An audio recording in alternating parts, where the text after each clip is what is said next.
Hello everyone, back to the channel. So today we are going to discuss the topic man-made substances जो कि TGT Natural Science के syllabus में given है, newly added topic है. So let's start here.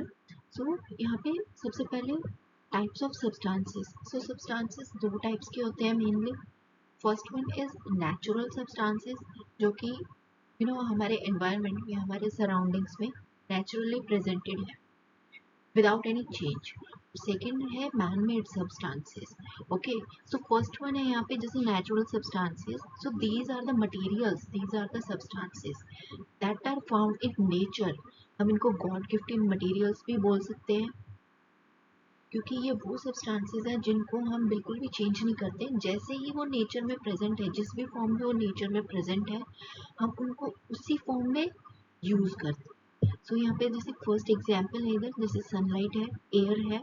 सो इनको as it is use करते हैं, इनमें कोई चेंजेस नहीं करते. ऑलराइट, बट अब सेकंड केस है हमारे पास मैन मेड सब्सटेंसेस. तो नाम से ही सजेस्ट हो रहा है कि यहाँ पे man made. So human beings जो है नेचुरल जो सब्सटेंसेस प्रेजेंट है एनवायरनमेंट में उनमें कुछ मॉडिफिकेशन करते हैं और उन मॉडिफिकेशंस को करने के बाद मतलब इस तरीके से मॉडिफाई करते हैं मटेरियल्स को कि जो हमारे डेली लाइफ का यूज है उसमें उनकी नीड को कंप्लीट कर सके. So these materials are obtained from the nature, yeah, but they are further synthesized by the human beings, whether in the laboratory or we can say industries also.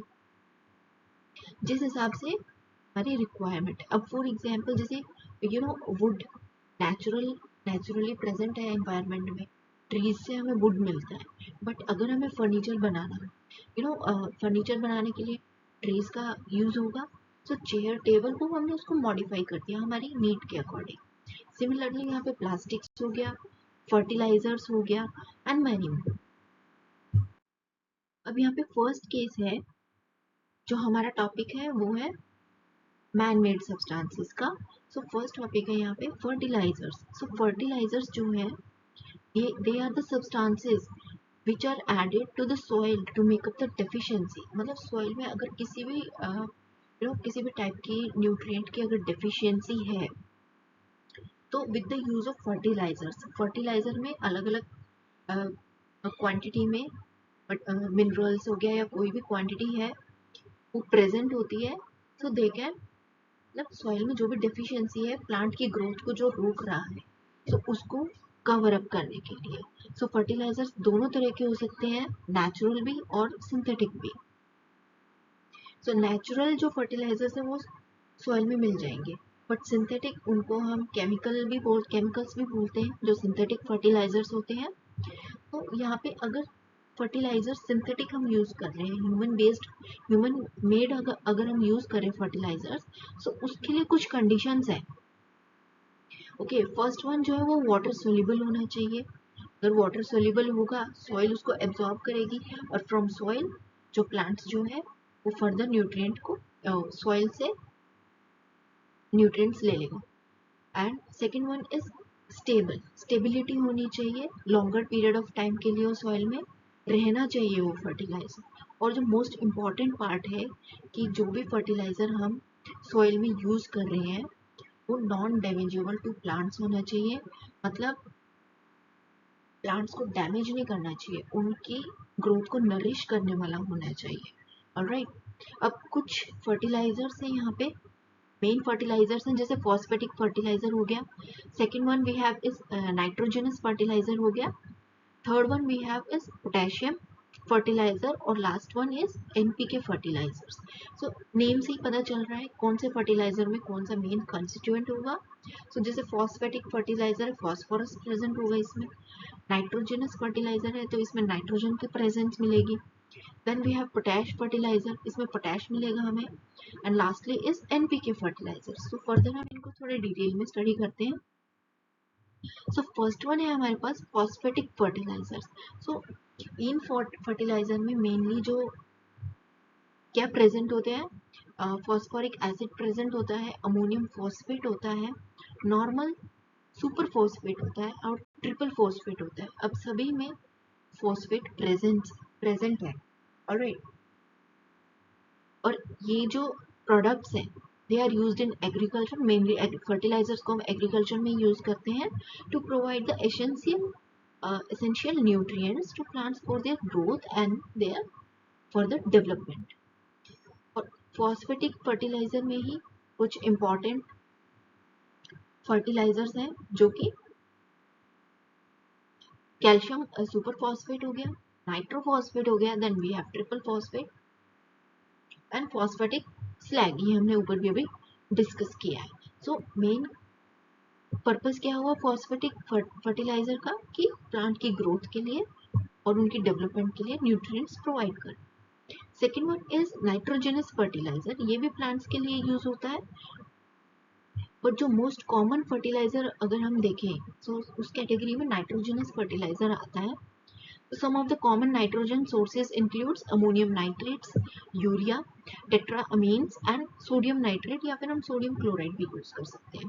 So concentration of nitrogen, urea में सबसे ज्यादा concentration होती है nitrogen की, which is about 46.6% है। Now next third one is potash fertilisers. So इनका main role क्या है, ये स्ट्रक्चरल लेंथ प्रोवाइड करते हैं प्लांट को। They contains potassium, mainly potassium present होता है इनमें, और जो पोटेशियम होता है it is the main constituent. So इसमें पोटैश फर्टिलाइजर्स का मेन रोल क्या हुआ, they provide the structural length to the plants here. So structural length potash, okay. So potash it improves the disease resistance also, disease के against tolerance power, जो resistance है वो बढ़ाता है ताकि प्लांट्स इजीली कि कोई भी डिजीज ना लगे। देन रूट की स्ट्रेंथ को इंक्रीज करता है एंड फर्दर ओवरऑल हेल्थ जो प्लांट की है, okay. Now next is some of the common potash fertilizers are potassium nitrate हो गया हमारे पास, पोटेशियम क्लोराइड हो गया, and we have potassium sulphate. Now last is here is NPK fertilizer. So NPK fertilizer, NPK means यहाँ पे इस fertilizer में क्या है, तीन type of nutrients present है, which are N, P and K means nitrogen, phosphorus और potassium present है suitable proportion में। कोई भी percentage हो सकता है, suppose nitrogen अगर 2% है, potassium अगर 5% ले लिया, suppose phosphorus हमने 1% ले लिया या 3% ले लिया, मतलब जो इनकी परसेंटेज है, प्रोपोर्शन है तीनों का, वो एक लिमिटेड क्वांटिटी में होगा, डिफाइंड क्वांटिटी में होगा, and these are helpful in overall health as well as growth of the plant. So main purpose इधर क्या है कि जो भी नाइट्रोजन, फॉस्फोरस और पोटेशियम तीनों अगर हम प्रेजेंट कर रहे हैं तो उनकी क्वांटिटी जो है वो फिक्स रेशियो में होनी चाहिए। अब जैसे कैसे हम कह सकते हैं, तो जो बैलेंस फर्टिलाइजर अगर हम बोलते हैं एनपीके में, तो रेशियो हो जाती है 15-30-15 या फिर 20-20-20 भी ले सकते हैं। सो ये जो आइडियल, ये एक आइडियल बैलेंस्ड फर्टिलाइजर है, आइडियल रेशियो है, which is most important for the house plants mainly. So यहाँ पे 15-30-15 का मीन्स मतलब ये हो गया, नाइट्रोजन हमारे पास 15% प्रेजेंट है, फॉस्फोरस हमारे पास 30% प्रेजेंट है, और पोटेशियम जो है वो हमारे पास 15% प्रेजेंट है, या फिर हम 20-20 का रेशियो भी ले सकते हैं। Alright, now next one, second type of man made substance हमारे पास क्या आ जाता है, पेंट्स। सबने देखा होगा पेंट्स, हमारे हाउसेज में हमने देखा है वॉल्स पे डिफरेंट डिफरेंट कलर्स के हम पेंट्स यूज करते हैं, और कुछ सब्सटेंसेस हो गए, जैसे इवन टेबल चेयर पे भी पेंट्स का यूज होता है, काफी मोस्टली हर जगह पे पेंट्स का यूज होता है। सपोज फैन हो गया हमारे पास, फैन पे वाइट कलर हो सकता है, ब्राउन कलर के फैंस भी हमने देखे, बिकॉज उस पर उस कलर का पेंट किया गया है।